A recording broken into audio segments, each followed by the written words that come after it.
अब हम आईआईटी के उस शोध का विश्लेषण करेंगे जिसके मुताबिक हिंदुओं की आस्था और हिंदुस्तान के विकास की मुख्य धारा गंगा जी खतरे में है।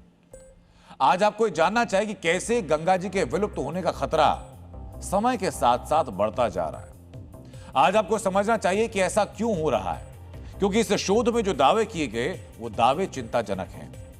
इस शोध के अनुसार पिछले 50 वर्षों में गंगा नदी की करीब 18 लाख जलधाराएं गायब हो गई। इसका मतलब यह कि हम हर दिन गंगा जी की 99 प्राकृतिक जलधाराओं को खो रहे हैं। पिछले 50 सालों में 10 लाख किलोमीटर की जलधाराएं खत्म हो चुकी हैं। ये दूरी पृथ्वी के 25 चक्कर लगाने के बराबर है। यानी पिछले 50 सालों में जितनी जलधाराएं खत्म हुई उनकी कुल लंबाई इतनी है कि उससे पृथ्वी के लगभग 25 चक्कर लगाए जा सकते हैं। सोचिए, आपकी प्यास के लिए, आपके खेतों के लिए, आपके भविष्य के लिए, पूरी मानवता के लिए यह कितनी डराने वाली खबर है। आज डीएनए के इस विश्लेषण को देख रहे बहुत से लोगों ने अपने बुजुर्गों से सुना होगा, आपके गांव, आपके शहर, आपके कस्बे में कभी एक नदी बहा करती थी, अब अस्तित्व खत्म हो गया। आज आप भी अपने दिमाग पर जोर डालिए कि आपके बचपन की नदी सुरक्षित है क्या। मित्रों, गंगा नदी पर हुए सबसे बड़े आघात का खुलासा आईआईटी धनबाद की रिसर्च से हुआ है, जिसमें बताया गया कि गंगा में मिलने वाली छोटी नदियों और जलधाराओं का नेटवर्क लगातार कमजोर हुआ है। यह रिसर्च झारखंड, पश्चिम बंगाल, मध्य प्रदेश और छत्तीसगढ़ की 7 छोटी नदियों और 56 सब वाटरशेड्स का अध्ययन किया गया। वाटरशेड उस पूरे इलाके को कहते हैं जहां गिरने वाला बारिश का पानी बहकर किसी एक नदी, किसी एक नाले, किसी एक झील या जलधारा में जाकर मिलता है, जो नदियों को जिंदा रखने का स्रोत होता है। इस शोध में शामिल की गई 7 छोटी नदियां और 56 सब वाटरशेड आगे जाकर गंगा नदी के तंत्र से जुड़ते हैं। यानी सिर्फ स्थानीय नहीं, पूरे गंगा बेसिन से जुड़ा हुआ एक गंभीर संकट है। इस शोध में साल 1970 से 1977 तक के दौर की तुलना 2021 से 2024 तक के समय से की गई है।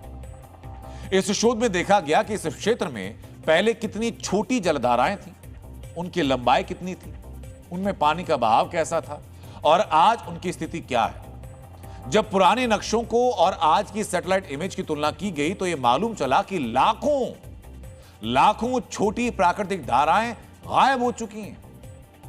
कई नाले और छोटी नदियां सूख चुकी हैं।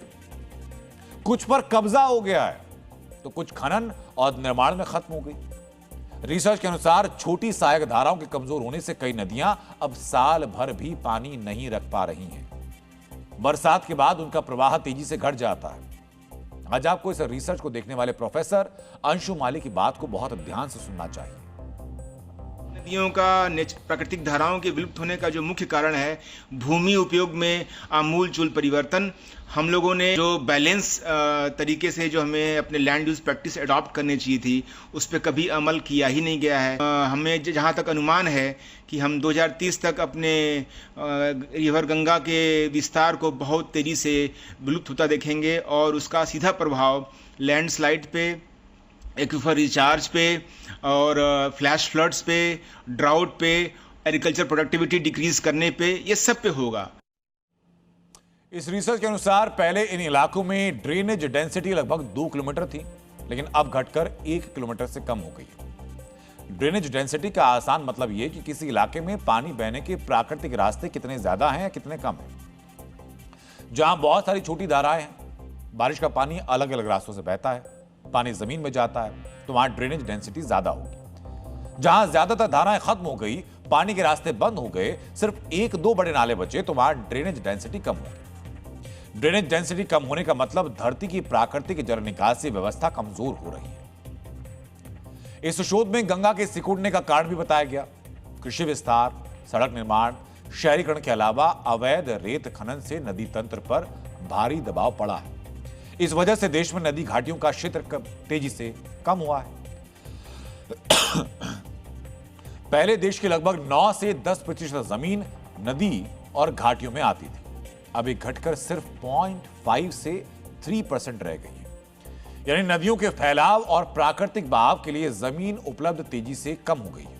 सोचिए जरा कि जिस नदी घाटियों में सभ्यताएं पनपी, वो खत्म होती जा रही। आज आपको इसके साइड इफेक्ट्स के बारे में जानना चाहिए। जब छोटी धाराएं खत्म होती हैं तो बारिश का पानी जमीन में कम हो जाता है, जिससे जल स्तर नीचे जाने लगता है। इसलिए हैंडपंप सूख रहे हैं, बोरवेल गहरे हो रहे हैं, खेती पर संकट बढ़ रहा है। यह रिसर्च चेतावनी देती है कि अगर यही स्थिति जारी रही तो आपदाओं की आशंका बढ़ जाएगी, यानी लैंडस्लाइड, बाढ़, सूखे का संकट और बड़ा हो जाएगा। आपने अपने आसपास इसे महसूस भी किया होगा।